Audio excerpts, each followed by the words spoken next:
Gregory Carter always believed he controlled everything: his team, his company, his future. But when a quiet worker he'd underestimated stood up in a packed boardroom and revealed a secret that turned the entire company against him, Gregory realized too late that his greatest enemy had been watching all along. Want more stories that reveal the unexpected twists of power, ambition, and justice? Hit subscribe and join us for eye-opening tales that keep you thinking long after they end. The room buzzed with the kind of energy reserved for grand events. It was a corporate gala unlike any other, a celebration of milestones, achievements, and the unveiling of new leadership. Crystal chandeliers bathed the ballroom in warm golden light, while the soft hum of conversation filled the air, punctuated by the occasional clink of glasses. At the center of it all stood Gregory Carter, the company's chief operating officer, his confidence radiating as he shook hands with executives and basked in the applause of his peers. Tonight was supposed to be his night, the moment his years of ambition and careful maneuvering finally bore fruit. But the spotlight was stolen before it even fully landed on him. "Ladies and gentlemen," the announcer's voice boomed over the microphone, silencing the crowd. "Please welcome one of our most valued contributors and a cornerstone of our company's success, Mr. David Jackson." David's name sent a ripple through the audience. Gregory froze mid-sip of his champagne, the glass trembling slightly as he lowered it. He hadn't expected this. David wasn't even supposed to be here tonight, let alone taking the stage. Gregory turned toward the podium, his jaw tightening as David stepped into view. David was unrecognizable to many in the room. Gone was the subdued man in the understated office attire. He was dressed in a sleek, tailored suit that seemed to command respect, his posture exuding a quiet confidence that silenced even the most skeptical murmurs.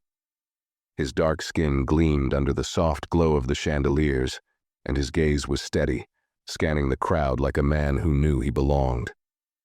"Good evening," David began, his deep, measured voice filling the room. "It's an honor to stand before you tonight. This company has been a part of my life for years, and I've had the privilege of watching it grow, contributing in my own small way to its success." Gregory felt his throat tighten. Small way? The irony of David's humility grated against the truth Gregory had worked so hard to bury.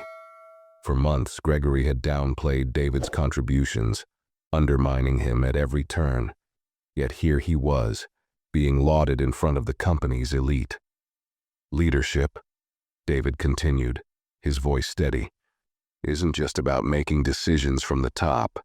It's about lifting others, recognizing talent, and ensuring that every voice is heard. These are principles I've tried to live by, not just in this company, but in every aspect of my life." The room erupted in applause, but Gregory's palms began to sweat. There was something in David's tone, a subtle edge, that hinted at more to come.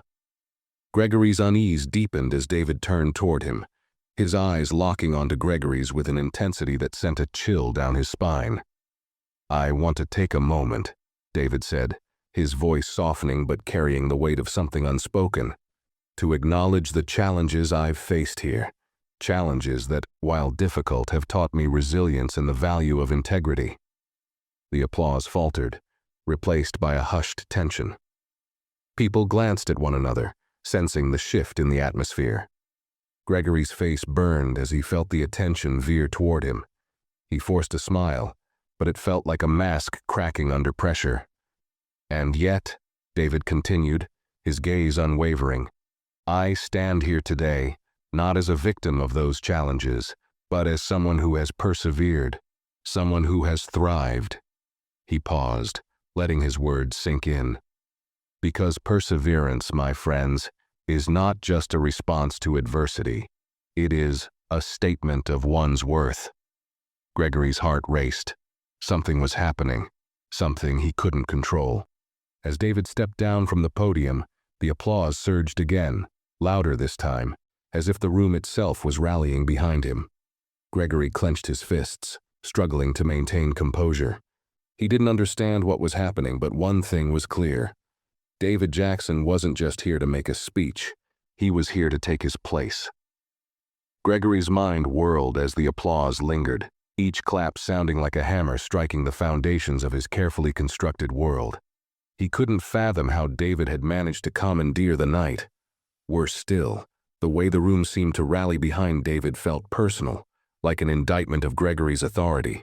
As the applause died down, Gregory plastered on his practiced corporate smile and moved swiftly toward David, who was descending from the stage. His stride was confident, but his thoughts betrayed his growing panic. "Well, that was quite the speech," Gregory said, extending his hand. His tone was laced with feigned camaraderie, but his eyes searched David's face for a crack, a weakness he could exploit. David accepted the handshake with an easy smile, his grip firm but unthreatening. "Thank you, Gregory. It's always good to remind people what really matters in leadership." Gregory's jaw tightened imperceptibly, but he forced a laugh. "Indeed, you certainly have a way with words." David glanced around the room, his expression unbothered. "You know, it's funny. For years I've worked quietly, letting my work speak for itself. I never thought I'd have the chance to address everyone like this." He turned his gaze back to Gregory, his smile sharp enough to cut. "It's amazing how things come full circle, isn't it?" Gregory's stomach churned. There was something about the way David spoke, the confidence in his tone, that suggested he was no longer the man Gregory could easily sideline. "Yes, full circle," Gregory muttered. "Funny how that works."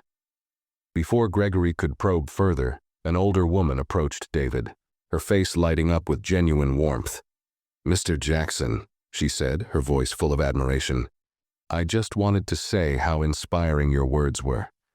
You've always been a role model to so many of us, but tonight you outdid yourself." David turned to her with a smile that was disarmingly genuine. "Thank you, Evelyn. That means a lot coming from you." Evelyn. Gregory recognized the name. Evelyn Harper, a retired executive and one of the most respected voices in the company's history.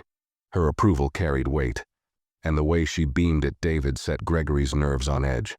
"Well, I won't keep you," Evelyn said, patting David's arm. "But let's catch up soon. I'd love to hear about your latest projects." As she walked away, Gregory felt his frustration boil over.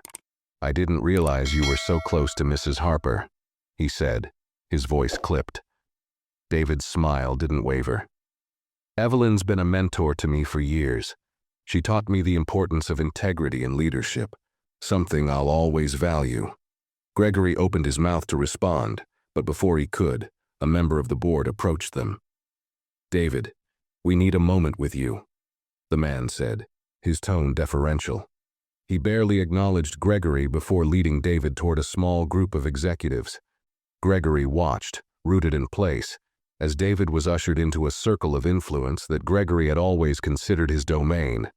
His chest tightened. Something wasn't right.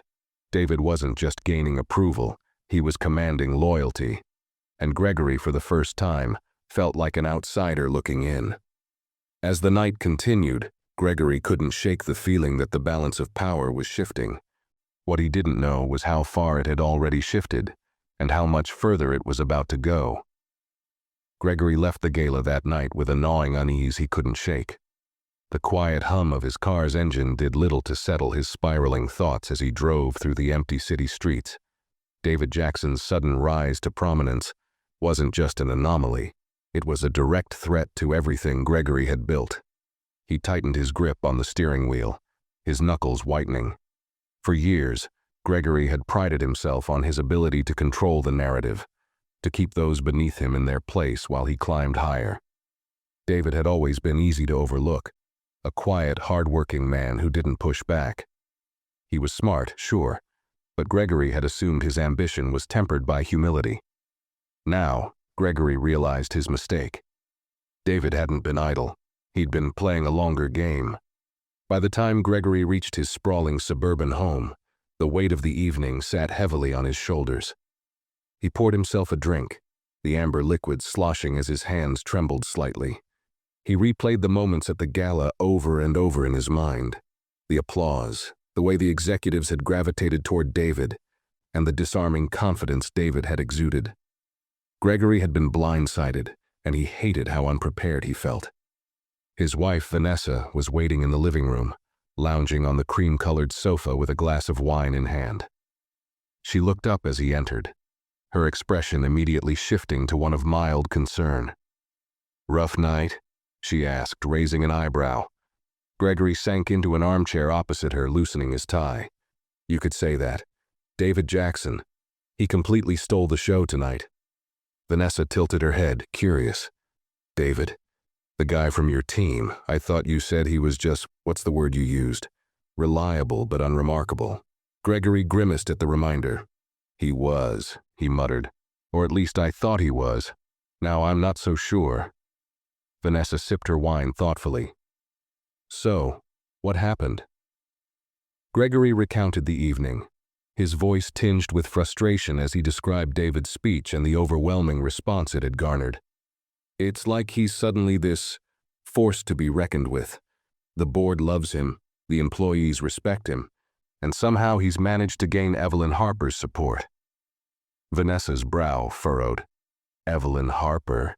Isn't she the one everyone calls the company's conscience?" Gregory nodded, his expression sour. "Exactly. And if she's backing David, that means he's got more influence than I realized."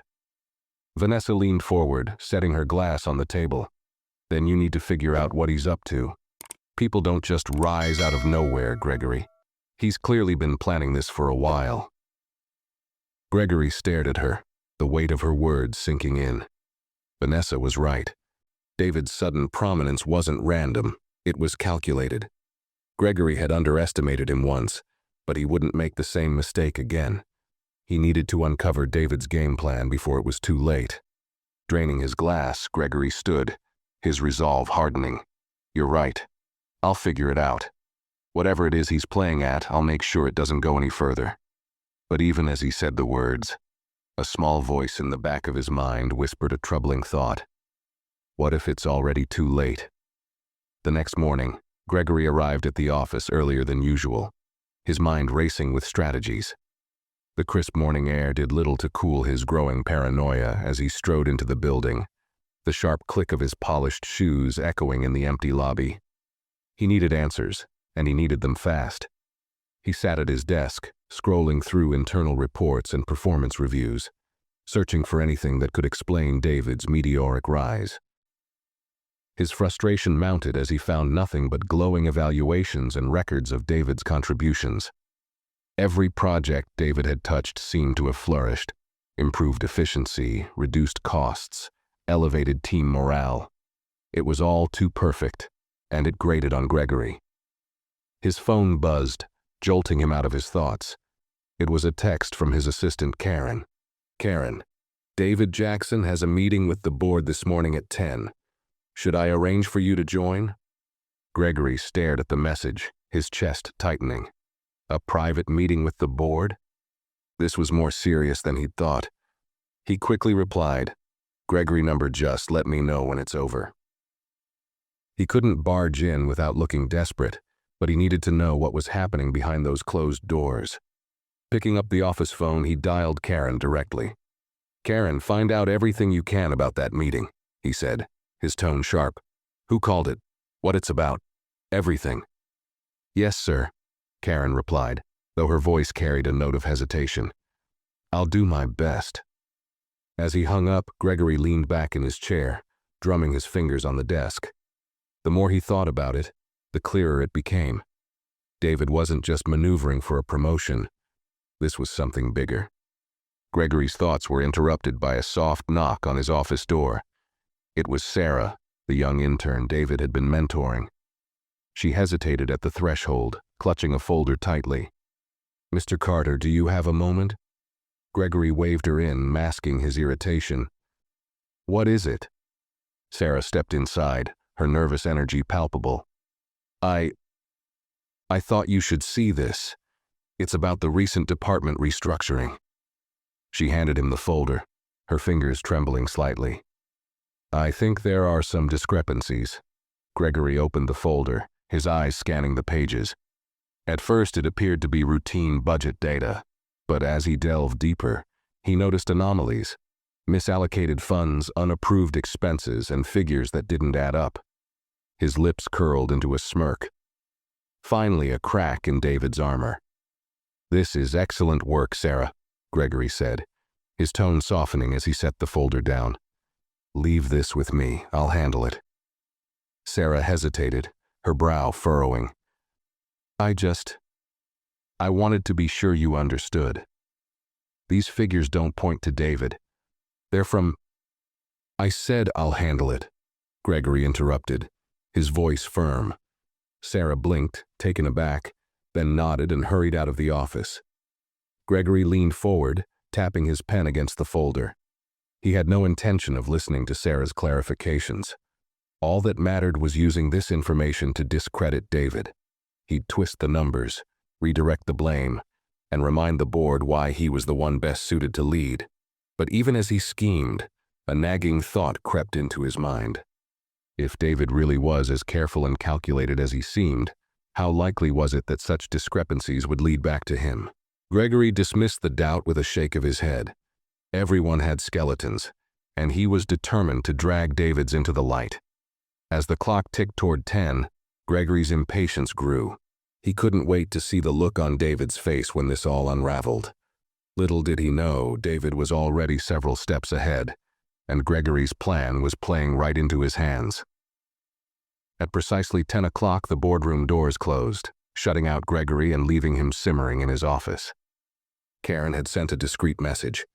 The meeting had been called at David's request, and the agenda was classified as strategic vision alignment. The ambiguity of the title gnawed at Gregory's nerves. Strategic vision? Whose vision? David's.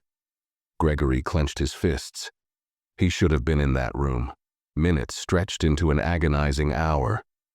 Gregory paced back and forth, glancing at the clock, imagining the conversations taking place behind those closed doors. Was David presenting some grand plan? Was he criticizing Gregory's leadership? Worse, was he positioning himself as Gregory's replacement? Just as his thoughts spiraled further, Karen's voice crackled over the intercom. "Mr. Carter, David Jackson just left the boardroom. Should I—" "Where is he now?" Gregory snapped. "He's in the break room, sir." Gregory didn't wait for her to finish. He stormed out of his office, his steps purposeful, his mind churning with accusations. If David thought he could undermine Gregory without consequences, he was sorely mistaken. When Gregory entered the break room, he found David casually leaning against the counter, pouring himself a cup of coffee. His relaxed demeanor was infuriating, as if the meeting hadn't just shifted the tectonic plates of the company's power structure. Gregory took a moment to compose himself before stepping fully into the room. "David," Gregory said, his tone clipped but controlled. "A word?" David turned, his expression calm and unbothered. "Of course, Gregory. What's on your mind?" Gregory gestured to a nearby table, and they both sat down. For a moment, Gregory studied David, trying to discern any cracks in his composure. There were none. "I couldn't help but notice you've been quite active lately," Gregory began, his voice measured but laced with underlying accusation. "First the Gala, now this morning's meeting with the board. Care to explain what's going on?" David stirred his coffee slowly, his movements deliberate. "It's simple, really. I've been working on initiatives to improve the company's long-term sustainability. The board seemed interested in hearing my perspective." Gregory's lips twitched into a strained smile. "Your perspective. And what exactly does your perspective entail?" David leaned back, his eyes steady and unflinching. "It entails creating opportunities for underrepresented talent, streamlining inefficiencies in certain departments, and ensuring leadership reflects the values we claim to uphold as a company." Gregory's chest tightened. The words underrepresented talent felt like a direct jab, though David's tone remained neutral. "That's ambitious," Gregory said. "But shouldn't these kinds of decisions go through me first?" David tilted his head slightly, his expression almost amused. "I wasn't aware innovation required permission, Gregory." The subtle jab hit its mark. Gregory's fists clenched under the table, but he forced a laugh. "You're overstepping, David. The board may entertain ideas, but execution is another matter entirely. You'd do well to remember where the authority in this company lies." David didn't flinch. Instead, he smiled. A quiet, confident smile that only deepened Gregory's unease. "Authority, Gregory, isn't just about titles. It's about trust. And trust, well, that's something you earn." Before Gregory could respond, David stood, taking his coffee with him. "I'd love to chat more, but I have a department meeting to attend. Let's catch up later." Gregory watched him leave, seething. David's words echoed in his mind, each one striking a nerve. Trust isn't just about titles. Gregory felt the weight of those words and the unspoken implication that he lacked both. As the door swung shut behind David, Gregory sat in the empty break room, his mind racing. This wasn't just a power play. David was dismantling Gregory's authority piece by piece, and unless Gregory acted soon, there might not be anything left to salvage. Gregory returned to his office, his chest heaving with a mixture of anger and dread. He shut the door behind him with more force than necessary, the sharp sound reverberating through the room. He paced in front of his desk, his thoughts a chaotic jumble. David's calm defiance had rattled him in ways he wasn't ready to admit. Gregory prided himself on control. Control over his team, his image, and the company's trajectory. But now it felt as though he was clutching at sand, his grip tightening while everything slipped away. He sat down and opened the folder Sarah had left earlier, determined to turn the tide in his favor. The financial discrepancies were still there, glaring on the page like an accusation. Gregory allowed himself a small, grim smile. These numbers were his weapon, his way to undermine David's growing influence. He didn't care about Sarah's protests or the nuances she had hinted at. All he needed was a plausible narrative, one that could cast doubt on David's integrity. Gregory picked up the phone and dialed the number for the company's internal compliance officer, a no-nonsense woman named Monica Torres. Monica was meticulous, known for her ability to sniff out misconduct. If anyone could frame this in the way Gregory needed, it was her. "Monica," Gregory began, his tone professional, "I need you to take a look at something for me. There are some irregularities in the budget reports from David Jackson's department. I'd like a full audit conducted immediately." There was a pause on the other end. "Irregularities?" Monica's voice was skeptical. "That's unusual for David's department. His team usually runs a tight ship." Gregory's grip on the phone tightened. "Yes, well, even the best can make mistakes. I just want to be thorough. Can you handle this discreetly?" "I'll look into it," Monica said, though her tone carried a hint of reluctance. "But I'll need more context before I make any conclusions." "Of course," Gregory replied smoothly. "I'll forward you the details shortly." "Thanks, Monica." He hung up, exhaling slowly. This was his opening. If he could plant even a seed of doubt in the board's mind about David, it might be enough to stall his momentum. Gregory leaned back in his chair, allowing himself a brief moment of satisfaction. But deep down, a flicker of unease remained. He knew David wasn't someone who left loose ends. If this didn't work, Gregory would have to escalate his tactics. Before he could dwell further, Karen buzzed in over the intercom. "Mr. Carter, Sarah is here to see you again." Gregory's eyes narrowed. What could she possibly want now? "Send her in," he said curtly. The door opened and Sarah stepped in, looking more determined than nervous this time. She clutched another folder, her knuckles white against the manila edges. "Mr. Carter, I need to clarify something about the report I gave you earlier." Gregory's patience was already wearing thin.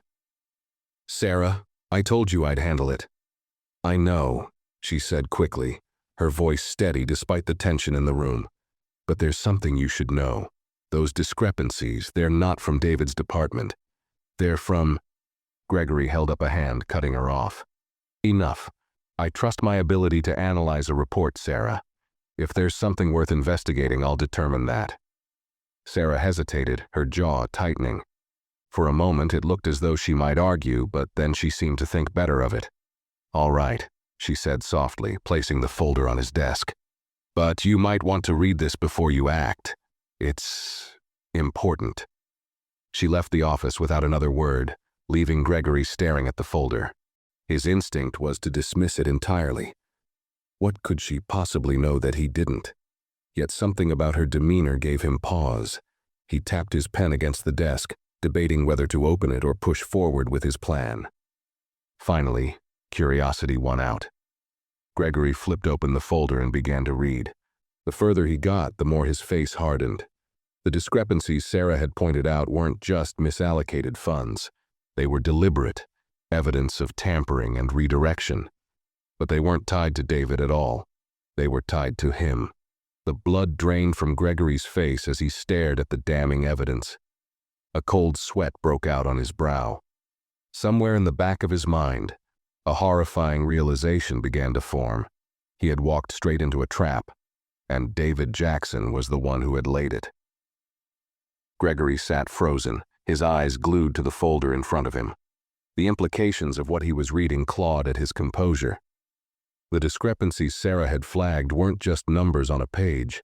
They were a trail of transactions tied directly to accounts Gregory had authorized. On paper, it looked as if Gregory had been funneling company funds into personal projects. It was a damning picture, one that would raise questions he couldn't easily answer. His heart thudded in his chest as he tried to piece it together. This wasn't carelessness or oversight. This was deliberate. Someone had orchestrated this, and the most likely suspect sat high on his list: David Jackson. Gregory clenched his jaw, his mind racing. Had David somehow planted this evidence? Was Sarah in on it too? The thought sent a fresh wave of anger coursing through him. He slammed the folder shut, shoving it aside as though the damning documents would disappear if he didn't look at them. Before he could collect his thoughts, his phone buzzed. It was Karen again, her voice cautious. "Mr. Carter, the board has requested an emergency meeting this afternoon at 3. I thought you should know." Gregory gripped the receiver tightly. "Who called the meeting?" "I believe it was initiated by Mr. Jackson," Karen replied. His stomach churned. Of course it was David. Gregory felt the walls closing in. He had no doubt this was connected to the evidence in the folder. If David had already shared this with the board, Gregory's career, and perhaps more, was hanging by a thread.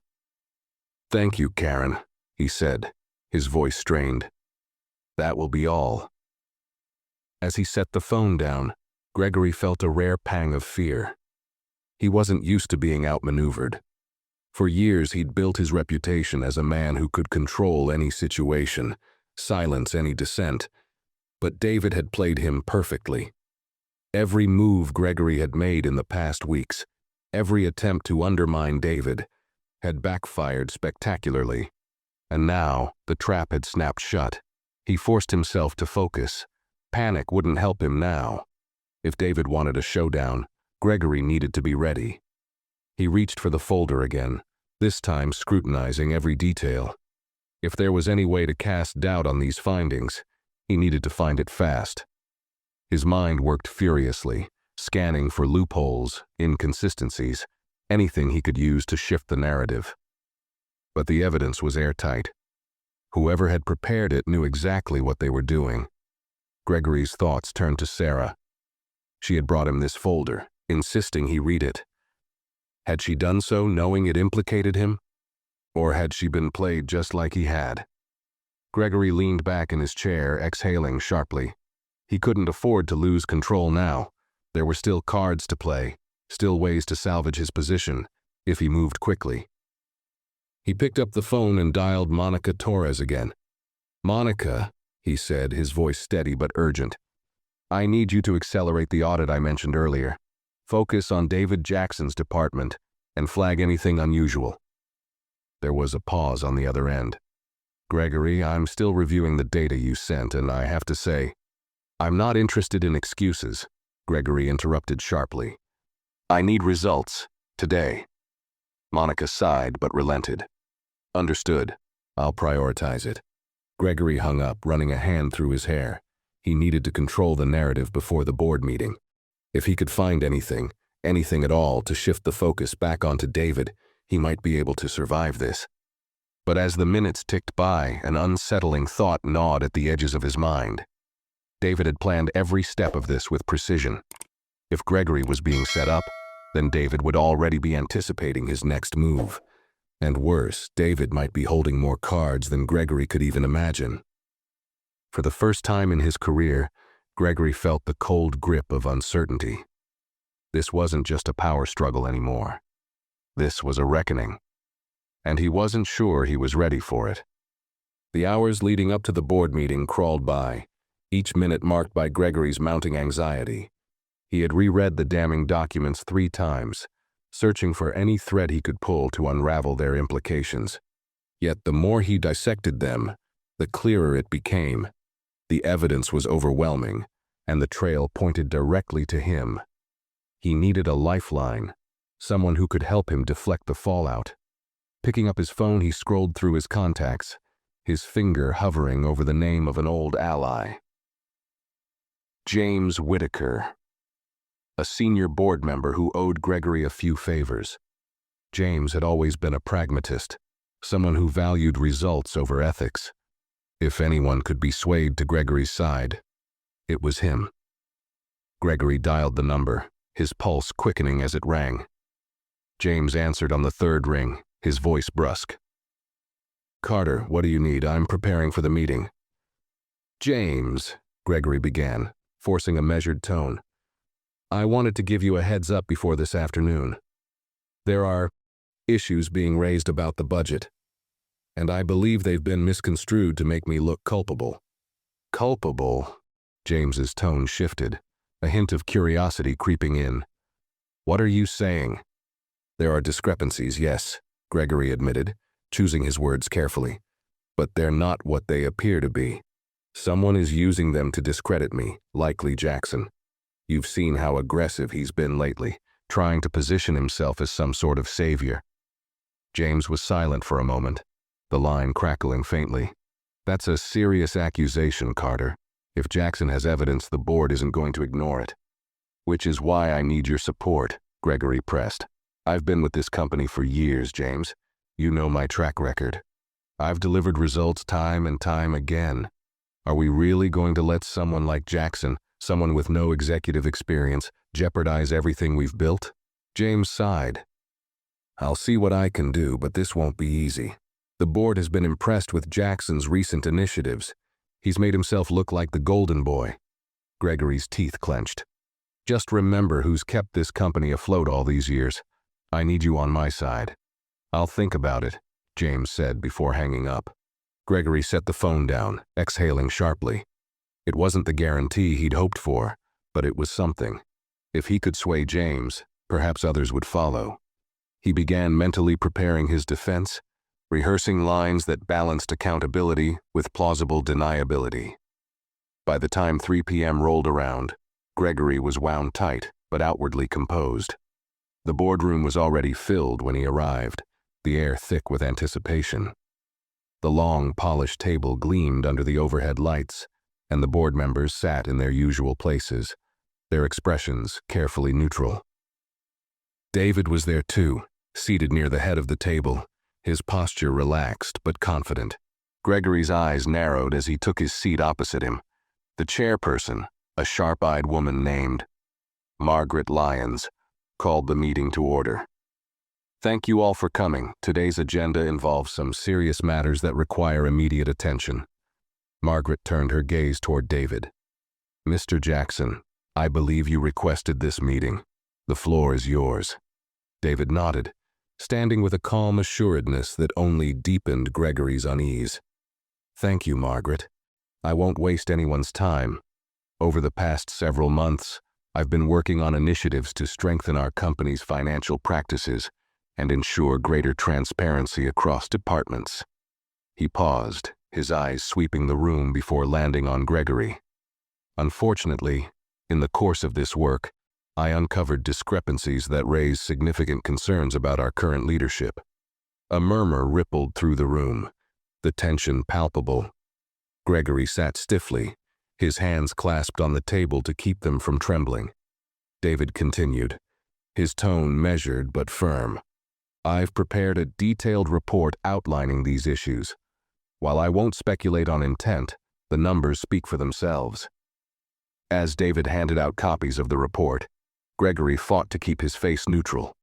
When a folder landed in front of him, he opened it with deliberate slowness, already knowing what it contained. The same evidence Sarah had shown him, only now it was polished, annotated, and damning in its clarity. "Mr. Carter," Margaret said, her voice cutting through the murmurs, "do you have a response to these findings?" Gregory looked up, his mind racing. This was the moment he had dreaded, the moment where every word would count. Clearing his throat, he began, "These discrepancies are deeply troubling, and I take full responsibility for ensuring they're investigated thoroughly. However, I must question the timing and intent behind these revelations." David raised an eyebrow, his expression calm but unreadable. Gregory pressed on, his voice gaining strength. "Mr. Jackson has been positioning himself aggressively in recent weeks, and I believe this is part of a broader effort to undermine my leadership. The board should consider whether these claims are being weaponized for personal gain." Margaret's gaze was piercing. "Are you suggesting the evidence is fabricated?" Gregory hesitated, then shook his head.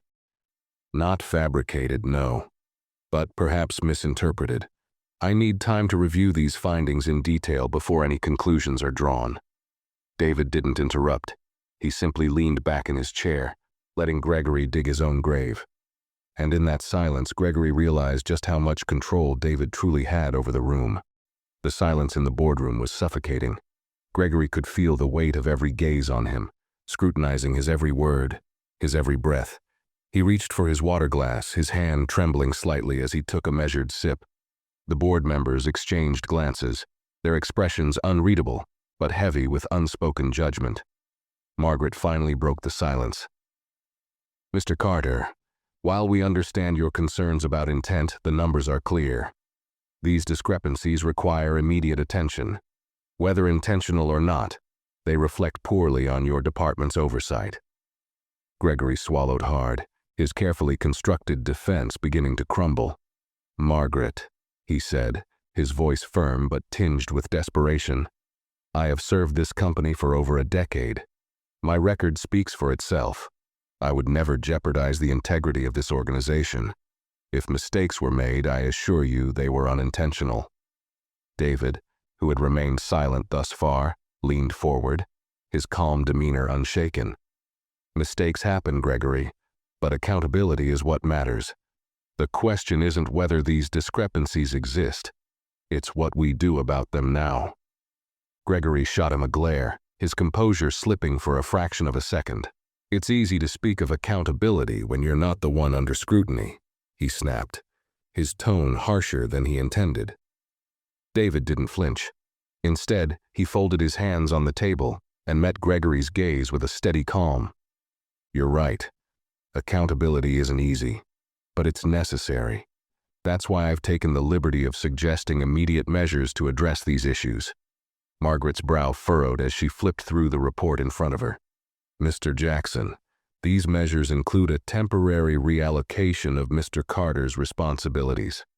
Are you suggesting that we relieve him of his duties during this investigation?" David's expression remained neutral, but there was a glint of resolve in his eyes. "Not relieve, Margaret. Reallocate. It's not about removing Gregory. It's about ensuring the integrity of the process while we address these discrepancies. The company's reputation is at stake." Gregory's heart sank. David had maneuvered the conversation perfectly, framing his suggestion as a matter of company ethics rather than a personal attack. The board members nodded slowly, some murmuring in agreement. Gregory opened his mouth to argue, but Margaret raised a hand to silence him. "This is a serious matter," she said, her tone firm. "We cannot ignore the implications of this report. I propose we move forward with Mr. Jackson's recommendations while we conduct a thorough review of these findings." "Margaret, this is absurd," Gregory interjected, his voice rising. "You're sidelining me based on unverified claims. Do you realize the precedent this sets?" Margaret's gaze hardened. Gregory, the precedent we're setting is that no one, no matter their position, is above accountability. If you have evidence to refute these findings, we will review it. Until then, these measures are necessary. Gregory's chest tightened as he realized he was losing control. He glanced around the room, searching for an ally, but found only blank expressions and wary eyes. Even James Whittaker, his supposed confidant, avoided his gaze. The betrayal stung, but Gregory couldn't dwell on it now. He needed to salvage what he could. "I'll cooperate fully with the investigation," Gregory said, forcing his voice into a calmer tone.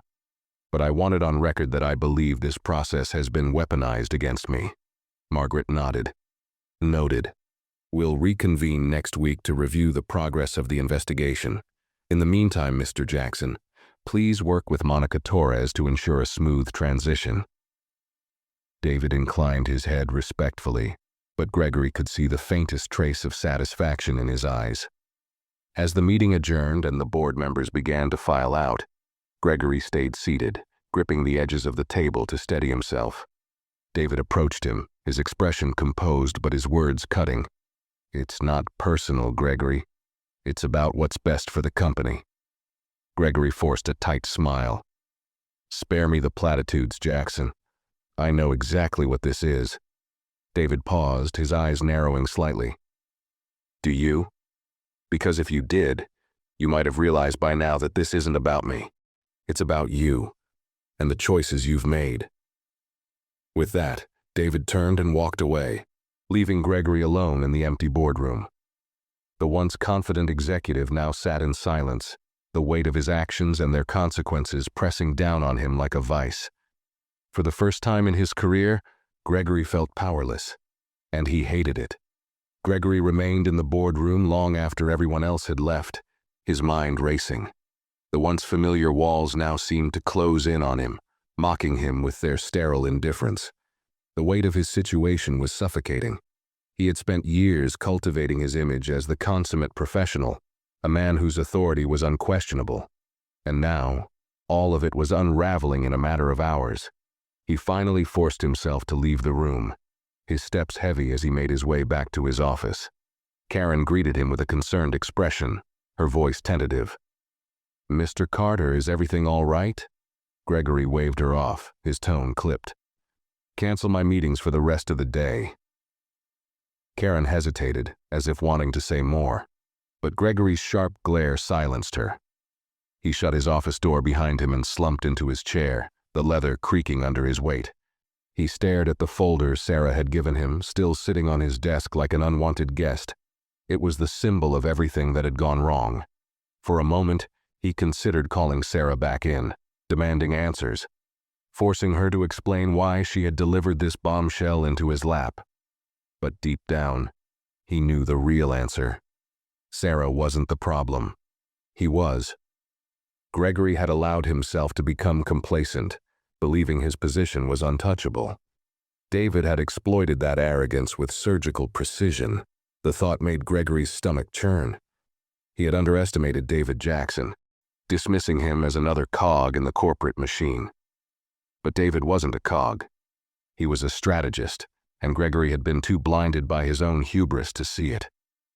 Gregory's phone buzzed, jolting him out of his thoughts. It was a message from Monica Torres.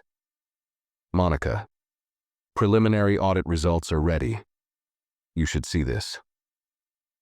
A surge of hope coursed through Gregory.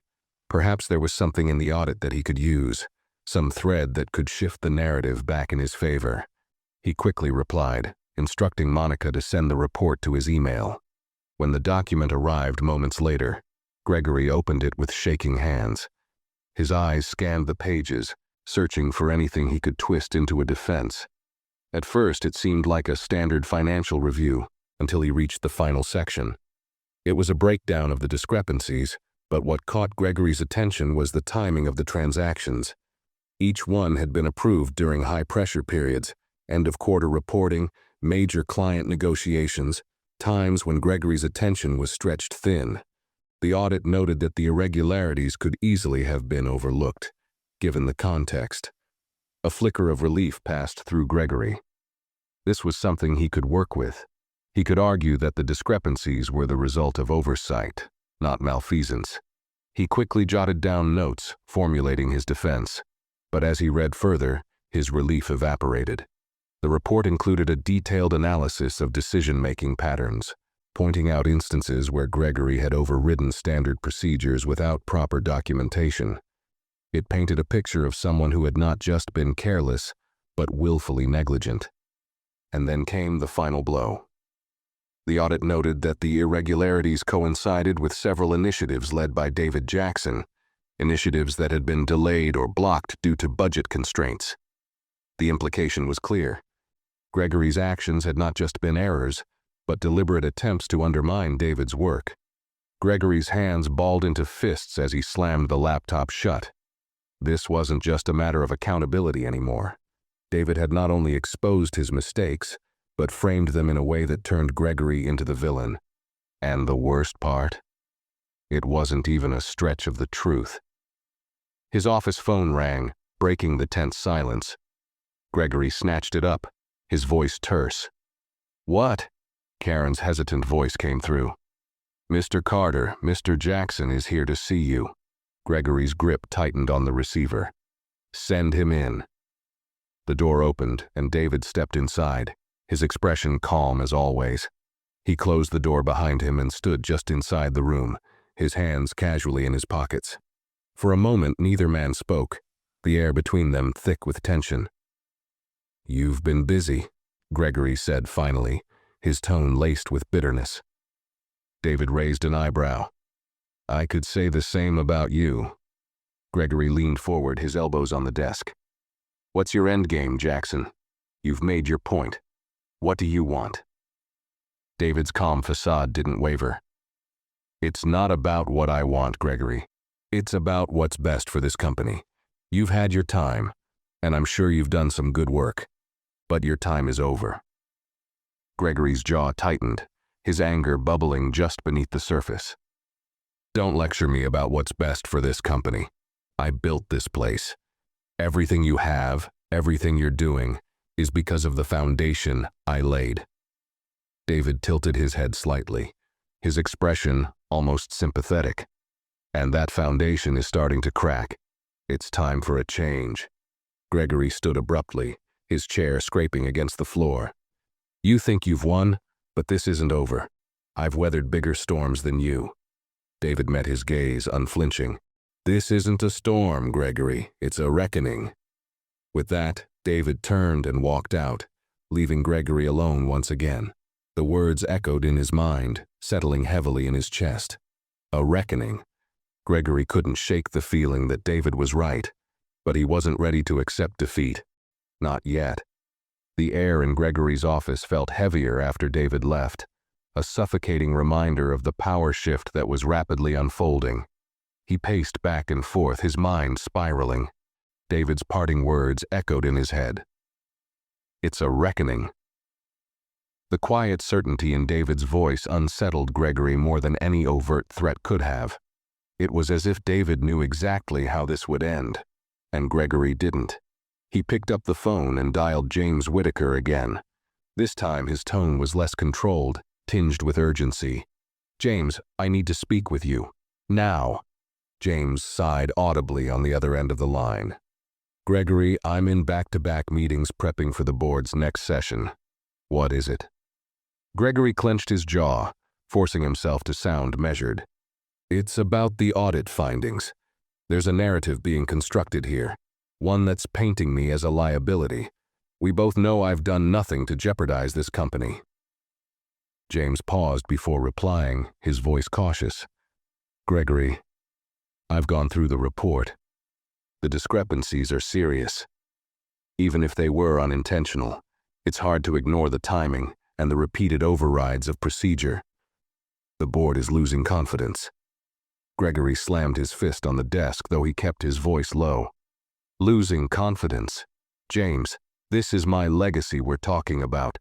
Everything I've built could be destroyed by these accusations." James hesitated before speaking again. "Look, Gregory, I've always respected you, but the board's priority is the company's future. And right now, David Jackson represents that future more than you do. The line went dead before Gregory could respond. He dropped the phone onto the desk and sat back, his chest heaving. The betrayal stung, but what cut deeper was the realization that James had voiced what everyone else in the company was likely thinking. Gregory wasn't just fighting David. He was fighting time itself. The years of authority, of dominance were crumbling, and David was poised to sweep the pieces away. But Gregory wasn't ready to concede. Not yet. He opened his laptop and began typing furiously, drafting a defense that would cast doubt on the audit findings. He planned to present it to the board at the next meeting, highlighting his years of service and accomplishments. He would frame the discrepancies as the unavoidable byproducts of a high-pressure leadership role, not as intentional misconduct. Yet deep down, he knew this might not be enough. David's strategy was too calculated, too precise. Gregory needed something more, a way to shift the narrative entirely. As the evening wore on, Gregory decided to play his last remaining card, confrontation. He needed answers, and he knew where to find them. Grabbing his coat, he left the office and made his way to the elevator, his steps purposeful despite the knot in his stomach. Sarah. Her role in this mess was too significant to ignore. She had brought him the folder after all. Whether she was complicit or a pawn, Gregory intended to find out. He found her in one of the smaller meeting rooms, reviewing documents on her laptop. She looked up as he entered, her expression wary. "Mr. Carter," she said, closing her laptop. "Is there something you need?" Gregory stepped inside, closing the door behind him. "I think you know exactly why I'm here, Sarah." Her brow furrowed, but she didn't flinch. "I'm not sure I understand." Gregory crossed his arms, his gaze piercing. "The folder you gave me, it's at the center of all this. I need to know where you got it and who instructed you to bring it to me." Sarah sat back, her expression shifting from confusion to quiet defiance. "No one instructed me, Mr. Carter. I found those discrepancies while working on department reports. When I noticed the pattern, I brought it to you because I thought it was the right thing to do." Gregory's lips pressed into a thin line. "And you didn't think to verify the information before throwing it in my lap?" Sarah shook her head, her voice steady. "It wasn't my job to verify it. It was my job to report it. You're the one who insisted on handling it yourself." Her words stung, but Gregory wasn't ready to back down. And yet somehow this report ends up in David Jackson's hands, polished and weaponized. How do you explain that? Sarah hesitated for the first time, her confidence faltering. I don't know. I didn't share it with anyone else." Gregory leaned forward, his tone sharp. "Are you sure about that? Because right now it looks like you're either incredibly naive or actively working against me." Sarah stood, her face flushing with anger. "With all due respect, Mr. Carter, I brought you that report because I believed in your leadership. I trusted you to address it, not bury it or twist it into something else. If anyone's undermined themselves here, it's not me." Gregory opened his mouth to respond, but the words caught in his throat. Sarah's unwavering gaze forced him to confront a truth he'd been avoiding. This wasn't about her. She wasn't the mastermind. She had simply exposed a vulnerability he'd worked so hard to hide. Without another word, Gregory turned and walked out, leaving Sarah standing alone in the meeting room. As he made his way back to his office, a gnawing sense of dread settled in his chest. His options were dwindling, and David's hold on the company, and the truth, seemed unshakable. Gregory had one choice left: to fight until there was nothing left to lose. The walk back to his office felt endless, the fluorescent-lit corridors of the building stretching on like a labyrinth designed to mock him. Gregory's mind was a storm of anger and desperation. The interaction with Sarah had yielded nothing useful, just more evidence that his grip on the situation was slipping. Worse still, her words lingered like an echo in his mind. "If anyone's undermined themselves here, it's not me." Gregory slammed his office door shut behind him, pacing like a caged animal. He couldn't afford to lose. Not to David, not to the board, not to the system he had mastered for years. But for the first time, The fear of failure loomed larger than his confidence. His instincts told him that David had more leverage than he had shown so far, that the audit findings were only the tip of the iceberg. Gregory's career, reputation, and legacy were teetering on the brink of ruin. He sat at his desk and opened his laptop, his fingers hovering over the keyboard. He needed leverage of his own, something that would turn the tide in his favor. His mind raced through possibilities. Maybe there was something in David's background, a misstep, a weakness he could exploit. Gregory was no stranger to using personal vulnerabilities against his opponents. It was how he had climbed the corporate ladder in the first place. With grim determination, he began combing through the company's personnel files, digging for anything tied to David. Every award, every glowing review, every accolade was like a slap in the face. David's record was spotless. Gregory scrolled deeper, his frustration mounting until a single detail caught his eye. A brief entry about David's time at a nonprofit organization before joining the company. Gregory clicked the link to the file, scanning it for anything unusual. The organization had been a mentorship program, one aimed at supporting underprivileged youth in professional development. It was the kind of initiative that would only bolster David's image, except for one detail. The program had shut down abruptly, citing financial irregularities. Gregory's pulse quickened. Was this it? Had David been involved in something less noble than he appeared? He leaned closer to the screen, poring over the details. The report on the nonprofit's closure was vague, offering no direct connection to David. But the timing of the events coincided with his tenure as the program's director. This might be something, Gregory muttered to himself, a glimmer of hope flickering in his chest. He quickly downloaded the documents, adding them to his arsenal. He would present this to the board as a counter-narrative, a way to shift their attention back onto David. Even if the allegations weren't definitive, they would sow enough doubt to buy Gregory time. He needed to act fast. Before he could proceed, Karen's voice buzzed over the intercom. "Mr. Carter, there's someone here to see you. It's Mr. Whitaker."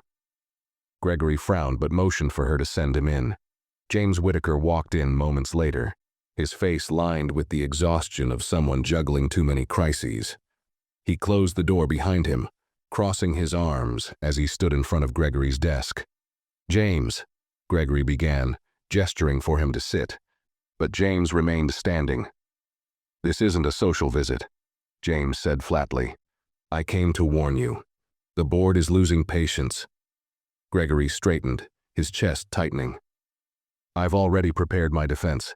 There's more to this story than what David is presenting. I've found—" James held up a hand, cutting him off. "Listen to me, Gregory, you're not hearing what I'm saying. The board isn't just questioning the audit findings. They're questioning you, your leadership, your judgment, your ability to adapt. This isn't about one report, it's about the pattern they're seeing." Gregory's face darkened. "Pattern? What pattern?" James sighed, lowering his voice. "You've been resistant to change, dismissive of innovation, and antagonistic toward the very people who are driving this company forward. David isn't the only one they've been watching. They've been watching you too." The words landed like a punch to the gut. Gregory opened his mouth to argue, but James pressed on. "They're not saying it outright, but it's clear. The board sees David as the future. You're looking more and more like the past." Gregory stood abruptly, his chair scraping against the floor. "I've given this company everything, my time, my energy, my vision. And now they're ready to throw me aside for what? A flashy newcomer with a good speech?" James didn't flinch at Gregory's outburst. He simply looked at him with a mixture of pity and resignation. "I'm telling you this because I respected what you once were, Gregory. But you've let your ego blind you. If you don't change course fast, you won't just lose your position. You'll lose everything." Without waiting for a response, James turned and left, the door clicking shut behind him. Gregory stood there, his breath ragged, his fists clenched at his sides. He couldn't believe what he had just heard. The board had already begun to turn against him, and James, his supposed ally, had delivered the final blow. But Gregory wasn't finished. Not yet. Gregory spent the next hour in a frenzy, compiling the documents he had found about the nonprofit.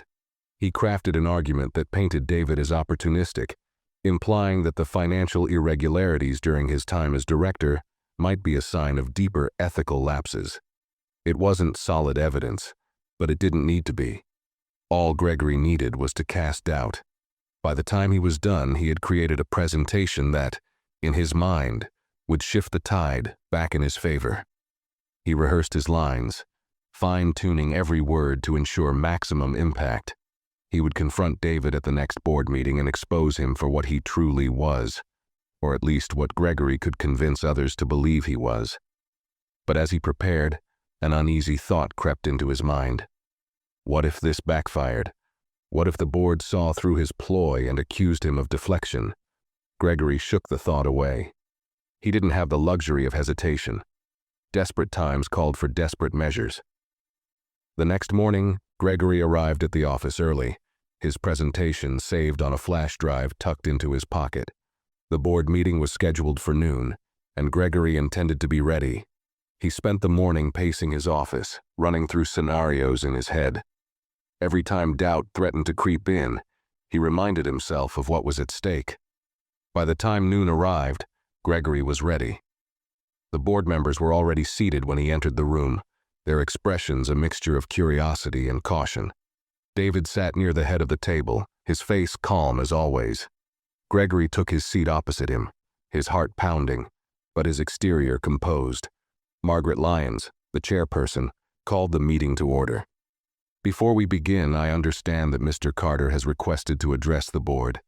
Gregory, the floor is yours. Gregory stood, his movements deliberate. He plugged the flash drive into the room's projector, his presentation appearing on the screen behind him. Taking a deep breath, he began. Thank you, Margaret.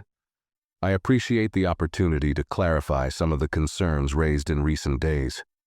While I understand the gravity of the audit findings, I believe it's important to look at the bigger picture and to scrutinize all aspects of leadership within this company.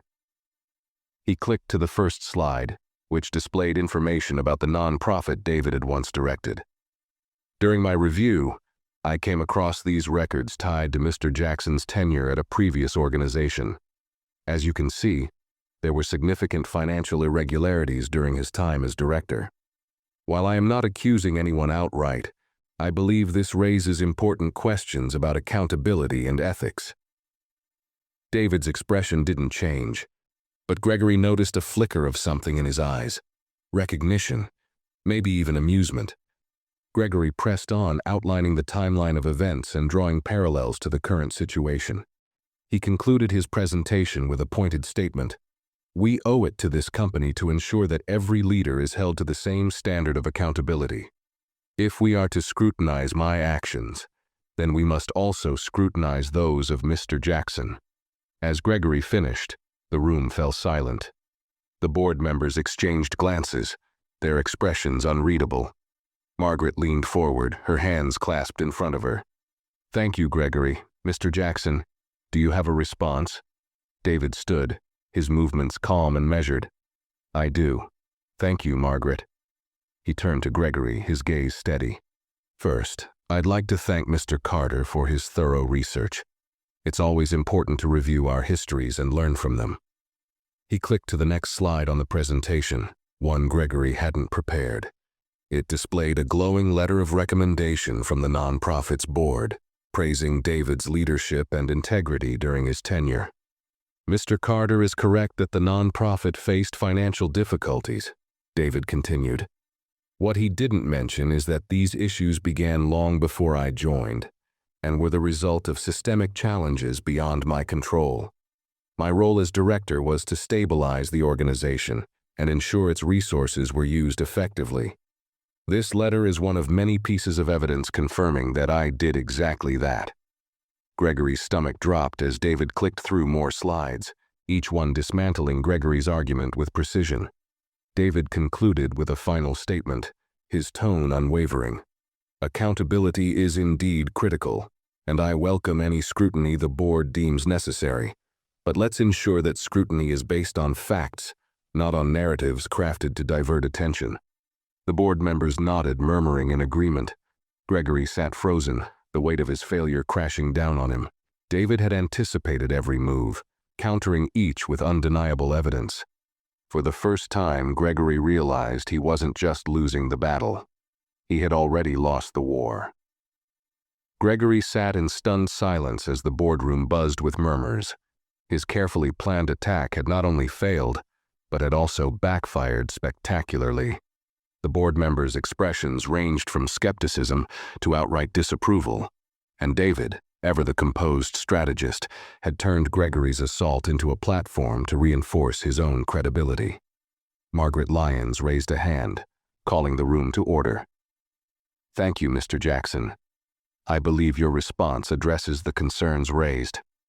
Now, if there are no further questions, I'd like to move on to the next item on the agenda." "Wait!" Gregory blurted out, his voice sharper than he intended. All eyes turned toward him. For a moment, his resolve faltered under their scrutiny, but he pressed on. "I have more to say." Margaret's expression was unreadable. "Go ahead, Gregory, but keep it brief." Gregory rose from his seat, his mind racing. He couldn't afford to falter now, not when his entire career hung by a thread. "I want to remind the board of everything I've contributed to this company. For over a decade, I've led this organization through challenges that would have crippled lesser leaders. My decisions, while not always perfect, have always been in the company's best interest." He paused, his eyes sweeping the room, trying to gauge any flicker of support. "I recognize that mistakes were made, but I refuse to accept the narrative that my actions were negligent or malicious. I've built this company's foundation. Without it, there wouldn't be anything for Mr. Jackson to revolutionize." The room remained silent, the weight of Gregory's words hanging in the air. Margaret finally spoke, her tone calm but firm. "Gregory, no one is denying your contributions to the company, but leadership isn't just about the past. It's about the future. Right now, the board is focused on ensuring the company's long-term success, and that requires accountability from everyone."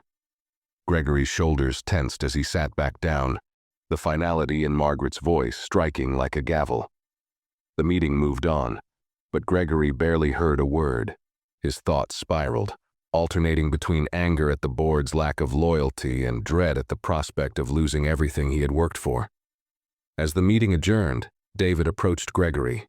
The room had mostly emptied, leaving the two men alone in the silence. David's expression was calm, but there was an unmistakable sharpness in his tone as he spoke. "That was quite the performance, Gregory. But you should know by now that clinging to the past won't save you." Gregory's jaw tightened. "You think you've won. This company is bigger than you, Jackson.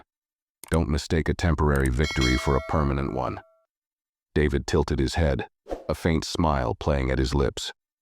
"Oh, I'm not mistaking anything, but you seem to be. You're still fighting a battle that ended long before you realized it started." With that, David turned and walked away, leaving Gregory seething. For the first time, Gregory felt the walls closing in. He wasn't just losing control, he was losing relevance. Gregory spent the evening in his office, the glow of the city lights filtering through the blinds as he pored over every piece of information he could find. His desperation mounted with each passing hour. He combed through emails, reports, and even old memos, searching for anything he could use against David. But no matter how hard he looked, the results were the same. David's record was impeccable. The room felt colder as the hours ticked by. Gregory's mind raced through scenarios, each one more futile than the last. The truth loomed larger than ever.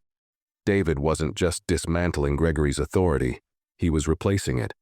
And the worst part was that David wasn't doing it out of malice. He was doing it because the board wanted him to. The sound of his phone vibrating broke Gregory's train of thought. He grabbed it, seeing a message from Karen. "Karen, the board has scheduled another meeting tomorrow at 9 a.m. Subject, leadership transition." Gregory stared at the screen, his chest tightening. Leadership transition. The words felt like a death sentence. He knew what they meant. David was taking his place and the board was moving to make it official. His grip on the phone tightened. He couldn't let this happen. Not like this. Gregory pushed back his chair and stood pacing the room. He needed a final move, something drastic that would force the board to reconsider. But as the minutes passed, the realization settled over him like a heavy fog. He had no moves left.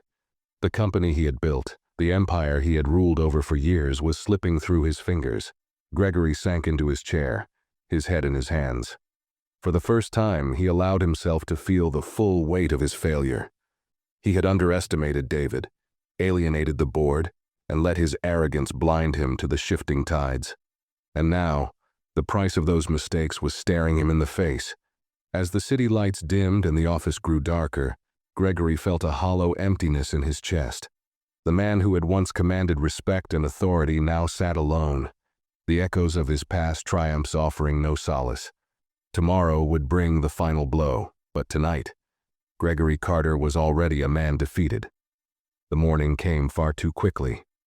Gregory sat in his car in the company's underground parking lot, gripping the steering wheel as though it could anchor him to the remnants of his authority. The words, "leadership transition," repeated in his mind like a drumbeat. His jaw tightened as he glanced at the dashboard clock. It was 8:45 a.m., just 15 minutes until the meeting that would likely seal his fate. He stepped out of the car, the chill of the garage air seeping into his tailored suit. Each step toward the elevator felt heavier than the last. His confidence eroded to a fragile shell. The ride up to the boardroom floor was silent except for the faint hum of the elevator. Gregory stared at his reflection in the mirrored walls, his face drawn and pale. This wasn't how it was supposed to end. When he entered the boardroom, the atmosphere was tense but not unkind. The board members greeted him with polite nods, their expressions a mixture of formality and something else. Pity, perhaps. David was already there, seated near Margaret Lyons, his posture relaxed but commanding. Gregory's stomach twisted at the sight. Margaret wasted no time calling the meeting to order. "Thank you all for coming on such short notice. Today's discussion is of critical importance to the company's future." Gregory straightened in his seat, forcing his voice to remain steady. "Before we begin, I'd like to address the board." Margaret gave a curt nod. "Go ahead." Gregory stood, his hands gripping the edge of the table. "I know the past few days have raised questions about my leadership, and I take full responsibility for the mistakes that have occurred under my watch. But I want to remind you all of the years I've dedicated to this company. Every major success we've achieved has been the result of decisions I've made, sometimes difficult ones, but always with the company's best interests in mind." He paused, scanning the room for any sign of support. Leadership isn't just about vision. It's about experience, about knowing when to adapt and when to stand firm. I've proven time and again that I can steer this company through adversity. I'm asking for your trust to continue doing so." The silence that followed was suffocating. Margaret exchanged a glance with James Whitaker before addressing Gregory. "Thank you, Gregory. We appreciate your dedication and the role you've played in building this company. But as you said, leadership is also about knowing when to adapt. And right now, the company needs a new direction." Gregory's breath hitched. Margaret turned to David. "Mr. Jackson, would you like to say a few words?"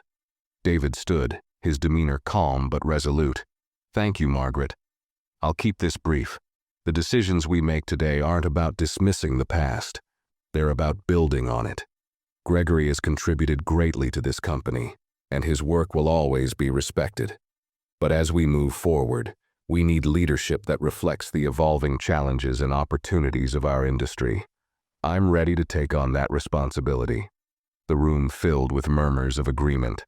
Margaret raised her hand, signaling for quiet.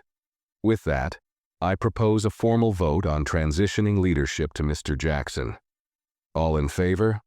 One by one, the board members raised their hands. Gregory watched in silent horror as the majority sided with David. James Whitaker hesitated but eventually followed suit. The motion passed. Margaret turned to Gregory.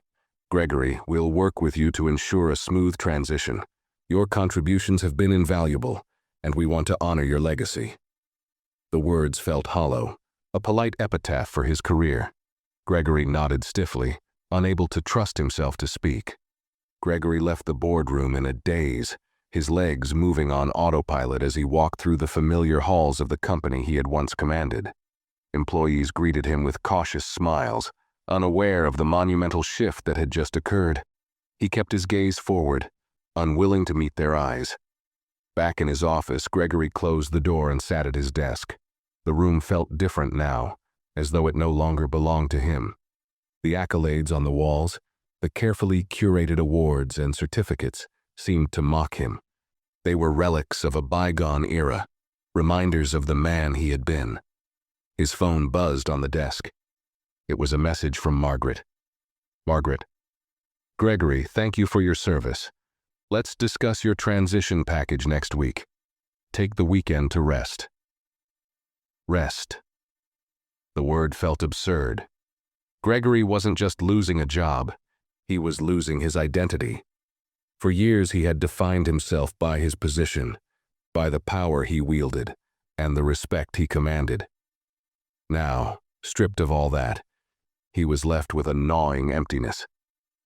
He leaned back in his chair, staring at the ceiling. His mind wandered to David. Gregory had underestimated him from the start, dismissing him as an upstart with no real influence. But David had been patient, calculating, and relentless. And now, he was everything Gregory used to be, respected, admired, and in control. As the day wore on, Gregory began packing up his office. Each item he placed in the box felt like a piece of himself being dismantled. By the time the sun dipped below the horizon, the office was bare, its sterile walls a blank canvas for the future Gregory would no longer be part of. Before leaving, Gregory took one last look around. The empire he had built was no longer his, and the man who had taken his place wasn't just a successor. He was a symbol of everything Gregory had failed to see. The world had moved on, and Gregory Carter was now just a name on a door soon to be replaced. With a heavy sigh, he picked up the box and walked out, the echoes of his footsteps fading into the quiet halls. Somewhere in the building, David Jackson was already stepping into his new role, his vision for the future taking shape. And Gregory, for the first time in his life, found himself looking back instead of forward.